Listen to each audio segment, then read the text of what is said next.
Welcome to This Explainer. Today, we're unpacking a seriously fascinating and honestly deeply relatable topic, architecting financial awareness. We're going to take a really close look at money mistakes. Now, have you ever wondered why financial problems always seem to feel so monumental? We tend to think that financial ruin comes from these huge, dramatic failures, right? Like a business completely collapsing or some sudden, catastrophic market crash. But the truth is actually entirely different. Monumental financial problems almost always stem from small, everyday habits. They're just tiny decisions repeated over and over again that quietly create massive consequences. And that brings us to a pretty profound question. Are your money problems actually about money? It sounds totally counterintuitive, doesn't it? We naturally assume that a lack of money is purely a math problem, just a simple issue of dollars and cents. But the real enemies of your wealth, they're completely invisible. Section 1. The hidden cost of comfort. Look, we all naturally pursue comfort. It's just a fundamental part of being human. But our everyday drive for immediate satisfaction slowly, almost imperceptibly, builds up into massive financial pressure. Prioritizing things like status, emotion, and temporary happiness that actively ignores your absolute need for long-term stability. And it's a trade-off we're making every single day. Small spending patterns driven by a desire for status or just a quick hit of joy, when you repeat those over years, they quietly manufacture major financial stress. You're essentially trading your future security for a momentary feeling today. Section 2. The psychology of spending. Let's shift our focus to the internal systems really running the show here, logic versus emotion. We absolutely love to tell ourselves that our financial choices are perfectly logical. We look at the price tag, we check the bank balance, and we genuinely believe we're making a calculated, rational choice. But the reality, our decisions fall almost entirely on the side of emotion. So, what does that emotion actually look like in practice? Stress, comparison, social pressure, impulse. I really want to emphasize the word behavior right here. When you spend money just because you had a deeply stressful day at work or because of some sudden late-night impulse, you are not operating on logic. These emotional triggers completely dictate your behavior, and that behavior creates entirely unnecessary financial leakage.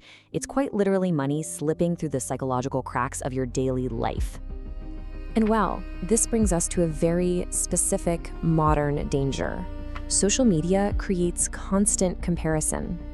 Every day, we are endlessly exposed to the beautifully curated highlight reels of other people's lives. The real danger here is that overwhelming urge to try and match lifestyles that we simply cannot afford. Attempting to keep up with this digital illusion creates a crushing, invisible pressure on our real-world wallets. So what happens when all that pressure finally boils over? People start looking for a shortcut. They seek quick money, make really risky choices, and ultimately lose whatever sustainable wealth they actually had. It's the classic trap of chasing fast cash. Because of that intense pressure to keep up, people fall for scams or jump into highly emotional investing. But we've got to remember, true sustainable wealth almost always grows slowly. Attempting to skip that process by making reactive, risky decisions pretty much guarantees you'll lose whatever stability you already built. Section 3. The invisible wealth killers. All right, up until now, we've talked a lot about our own psychological actions, but we need to introduce the silent mathematical forces working against us entirely behind the scenes. Zero, just zero. This number represents the exact growth rate of cash sitting completely still. A lot of people think they're playing it incredibly safe by keeping all of their money locked away in cash savings, but what they are completely missing is inflation. Inflation is the silent wealth killer that slowly but inevitably eats away at your purchasing power. Money sitting completely still at zero isn't just safe, it's actually losing value over time. And then we have the dark side of that mathematical coin, compounding interest. When it's working against you, it's interest that grows quietly over time, turning unnecessary borrowing into a deeply dangerous trap. When you take on high-interest debt, especially things like credit card debt or lifestyle loans to fund those short-term comforts we talked about earlier, you are literally using this invisible force against yourself. It's incredibly dangerous because that interest just compounds quietly in the background, draining your wealth day by day, year after year. Section 4. Working hard is not enough. We're taught from a very young age that simply working harder or just grinding for a higher salary is the ultimate guaranteed cure for financial stress. But listen to this carefully. Income alone is not enough. If all of your money depends entirely on your active work, the financial pressure never truly disappears. Earning more might give you some temporary breathing room, sure, but it absolutely does not solve the underlying structural flaw of relying solely on your own daily labor just to survive. This right here is exactly why so many people spend decades working tirelessly for a paycheck without ever truly understanding these critical money systems: taxes, investing, debt, compounding. If you don't grasp how these mechanisms actually operate, your long-term stability is completely exposed.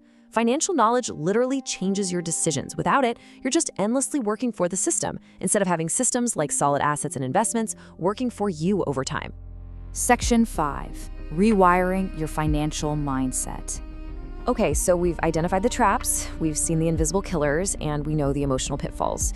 To actually transition from making reactive, immediate choices toward proactive, long-term thinking, it really comes down to 3 foundational pillars: patience, planning, consistency.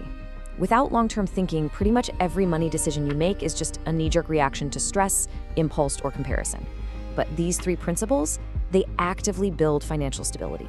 They act as the grounding forces that counteract the absolute chaos of living paycheck to paycheck, allowing you to actually design your future rather than just surviving your present. Because at the end of the day, money decisions are just deeply emotional. Your financial problems and your financial successes are inextricably tied to your psychology, your daily habits, and your everyday environment.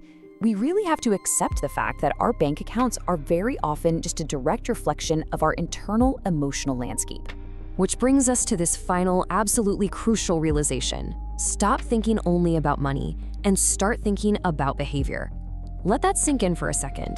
Most money mistakes aren't dramatic, lightning strike events. They are simply small decisions, driven by emotion, repeated over time. True financial freedom doesn't kick off with a winning lottery ticket. It starts with awareness. Once you actually understand the psychology driving your spending, you can finally take control of the systems that build real, lasting wealth. Thank you so much for joining me for this explainer. So the next time you go to swipe that card or make a purchase, ask yourself, are you buying comfort for today or stability for tomorrow? This is CorpFile, inside the world of big brands. Subscribe to explore the real stories behind the companies that shape our world.